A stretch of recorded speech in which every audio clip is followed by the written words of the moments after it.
Hi friends, അങ്ങനെ ഞങ്ങൾ കട്രയിൽ നിന്ന് ഡൽഹിയിലോട്ട് പോകുന്ന വഴിയാട്ടോ. നമ്മൾ റെയിൽവേ സ്റ്റേഷനിലെത്തി, ട്രെയിനൊന്നും വന്നിട്ടില്ല. ചേട്ടൻ പറഞ്ഞ എല്ലാം ക്യാൻസലായി പോയെന്ന്.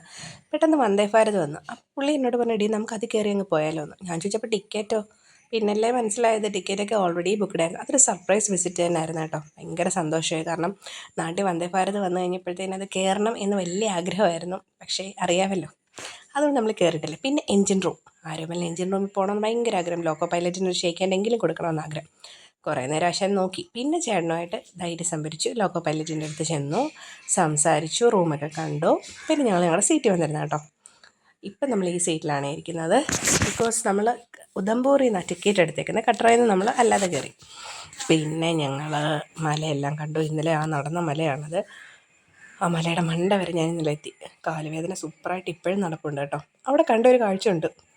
നമ്മൾ താഴോട്ട് ഇറങ്ങി വരുമ്പം എല്ലാ ഷോപ്പിലും മൂവിൻ്റെ സ്പ്രേ, അങ്ങനെ പെയിൻ കില്ലേഴ്സൊക്കെ വെച്ചിട്ടുണ്ട്. പിന്നല്ലേ മനസ്സിലായത് കാലുവേദന കാരണമാണ്. പിന്നെ നമ്മുടെ ടീ ടൈം എത്തി. നല്ല ഓട്സ്, മസാല ചായ എല്ലാം കൊണ്ടുവന്നു. ഞാനിപ്പോൾ അങ്ങനെ വലിയ ചായ കുടി ഒന്നുമില്ല. പിന്നെ ഇവർ കലക്കുന്നുണ്ടപ്പോൾ ഞാനും ഒന്ന് കലക്കി, അത്രയേ ഉള്ളൂ. പക്ഷേ കുടിച്ചില്ല കേട്ടോ. പക്ഷേ ബിസ്ക്കറ്റ് ഓട്സിൻ്റെ ആണെങ്കിലും സൂപ്പറായിരുന്നു. എനിക്കത് ഇഷ്ടപ്പെട്ടു. നല്ല ബിസ്ക്കറ്റായിരുന്നു. പിന്നെ ഞാൻ നിങ്ങളെ കാണിക്കാൻ വേണ്ടി ഒന്ന് കലക്കിയെന്നേ ഉള്ളൂ. കലക്കിയപ്പോൾ ഒരു മണമൊക്കെ ഉണ്ട്, പക്ഷേ കുടിച്ചപ്പോൾ എനിക്ക് അത്ര അങ്ങോട്ട് ബോധിച്ചില്ല. പിന്നെ നമ്മുടെ ലഞ്ച് ടൈം എത്തി.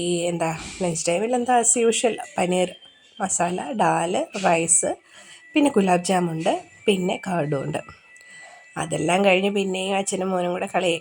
ഇടയ്ക്കിടയ്ക്ക് ഇങ്ങനെ ഫുഡ് വരുന്നത് കൊണ്ട് നമ്മൾ ബോറടിക്കത്തില്ല കേട്ടോ. അത് കഴിഞ്ഞ് കുറച്ച് കഴിഞ്ഞപ്പോഴത്തേനും നമ്മുടെ ഈവനിങ് സ്നാക്സ് എത്തി. അതുകൊണ്ട് ചായ, കട്ട്ലറ്റ്, കപ്പലിൻ്റെ മിഠായി, ആ മിക്സ്ചർ സൂപ്പറായിരുന്നു. ഇതെല്ലാം കഴിച്ചു. നമ്മൾ നമ്മുടെ ഡെസ്റ്റിനേഷൻ ഡൽഹിയിലെത്തി. അവിടെ KFC തപ്പിപ്പിടിച്ചു. ഫുഡ് അടിക്കാൻ വേണ്ടി അവിടെ ചെന്നു, കഴിച്ചു, കിടന്നുറങ്ങി.